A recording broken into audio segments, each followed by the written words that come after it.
Assalamualaikum warahmatullahi wabarakatuh.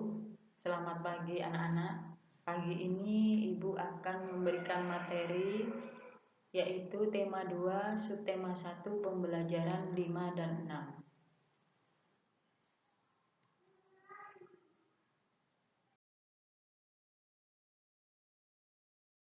Tujuan pembelajaran kita pagi ini untuk IPA, siswa dapat menjelaskan proses penapasan. Bahasa Indonesia, siswa dapat mengetahui jenis-jenis kalimat tanya. SBDP, siswa dapat mengetahui lagu bertangga nada minor.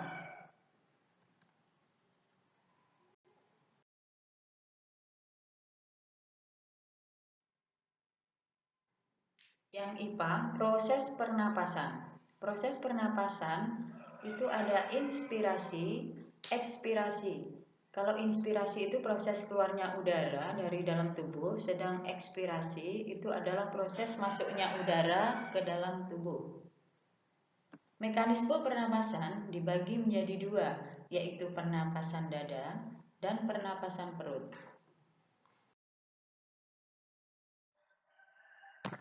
Pernapasan dada yaitu yang inspirasi, otot antar tulang rusuk berkontraksi, tulang rusuk terangkat atau dalam posisi datar, kemudian paru-paru mengembang, kemudian tekanan udara di dalam paru-paru menjadi lebih kecil dibandingkan tekanan udara di luar. Udara luar masuk ke paru-paru. Nah, itu inspirasinya ya. Kalau ekspirasinya, otot antar tulang rusuk relaksasi, tulang rusuk menurun.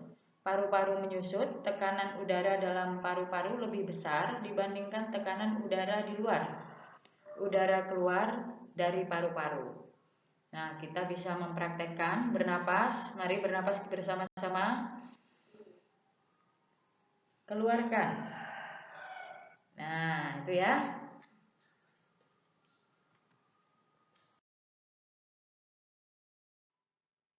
Yang kedua, pernapasan perut. Pernapasan perut sama, ada inspirasi, ekspirasi.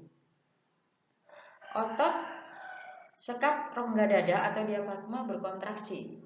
Posisi dari melengkung menjadi mendatar, paru-paru mengembang, tekanan udara dalam paru-paru lebih kecil dibandingkan tekanan udara luar. Udara masuk ke paru-paru.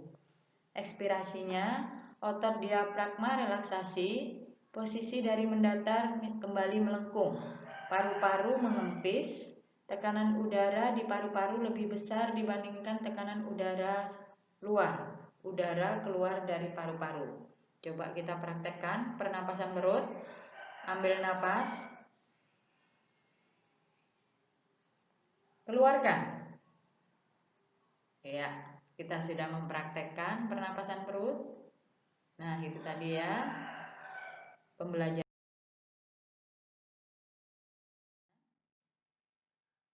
Kita lanjutkan pembelajaran SBDP, yaitu tentang tangga nada minor.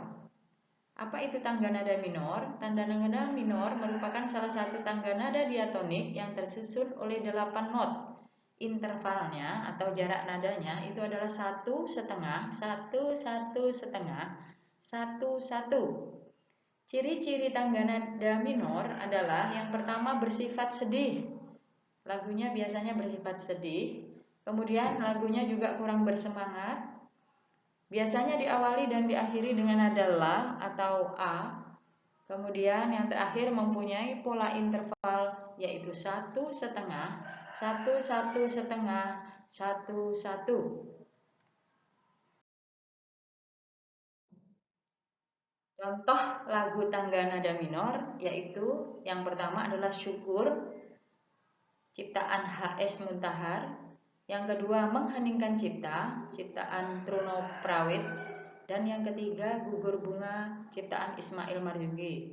Masih banyak lagi ya contoh-contoh yang lain, Ibu hanya mencontohkan 3.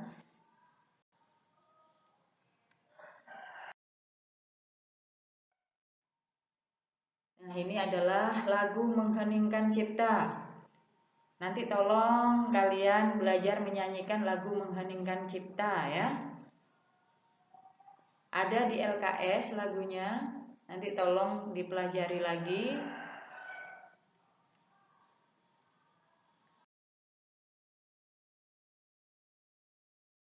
Kita lanjutkan, yaitu bahasa Indonesia. Jenis-jenis kalimat tanya. Jenis kalimat tanya ada 4. Yang pertama adalah kalimat tanya standar atau biasa. Yang kedua kalimat tanya klarifikasi dan konfirmasi. Dan yang ketiga kalimat tanya retoris. Sedang keempat terakhir kalimat tanya tersamar. Kita lanjutkan. Kalimat tanya standar atau biasa. Kalimat tanya ini adalah kalimat tanya umum yang sering ditemui dalam percakapan sehari-hari.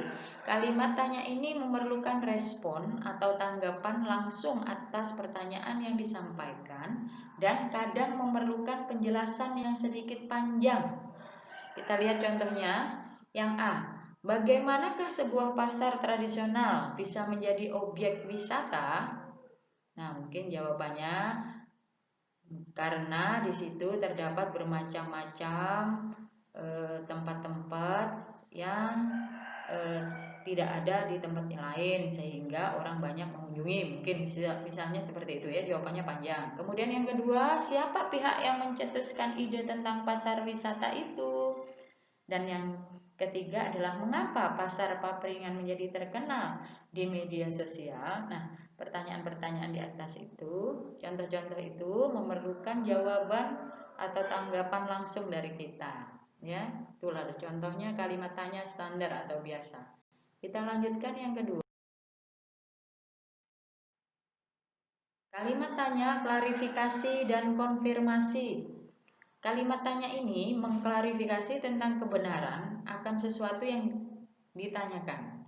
Jawaban yang diharapkan bukan jawaban yang panjang, hanya berupa kata iya atau tidak. Contoh, apakah ini bajumu? Mungkin kalian menjawab kalau memang kalian ini bajunya kan dijawab iya. Atau kalau bukan memang dijawab tidak atau bukan. Nah itu jawabannya pendek sekali. Kemudian yang B, apakah kamu membawa buku gambar? Nah, membawa jawabannya atau iya atau tidak gitu ya. Yang C, apakah kamu memiliki kucing? Nah, jawabannya juga iya atau tidak. Nah, itu adalah contoh kalimat tanya, klarifikasi dan konfirmasi. Mudah kan? Kita lanjutkan. Kita lanjutkan kalimat tanya retoris.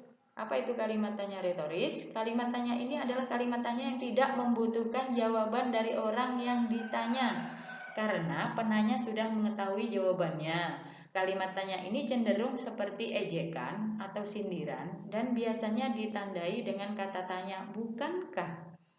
Ibu kasih contoh di sini yang A atau 1, bukankah kamu sudah mengetahui peraturannya? Nah ini ya, ini adalah sindiran ya. Kemudian yang kedua, bukankah kamu sudah mengetahui di sini bukan tempat sampah? Ya.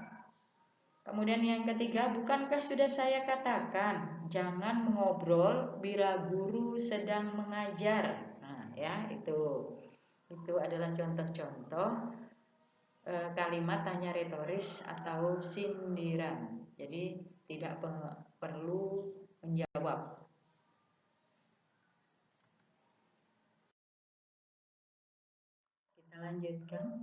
Kita lanjutkan kalimat tanya tersamar.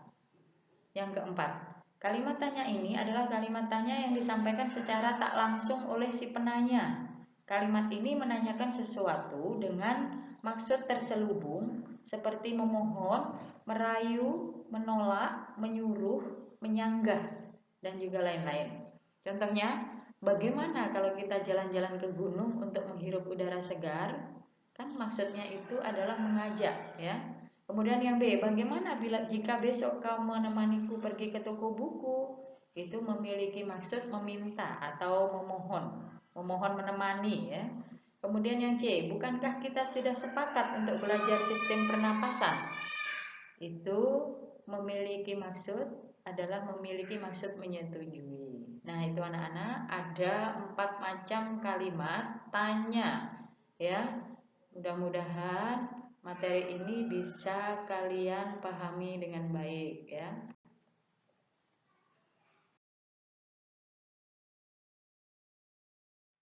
Ini ada tugas untuk kalian. Untuk IPA, kalian ada di LKS halaman 27 nomor 1 sampai 4. Bahasa Indonesia LKS halaman 32 nomor 3 sampai 6 dan SBDP LKS halaman 28 nomor 7 sampai 10. Sekian tugas dari Ibu. Mudah-mudahan kalian bisa menerima dan memanfaatkannya dengan baik. Terima kasih atas perhatiannya. Ibu akhiri. Wabillahi taufiq wal hidayah. Wassalamualaikum warahmatullahi wabarakatuh.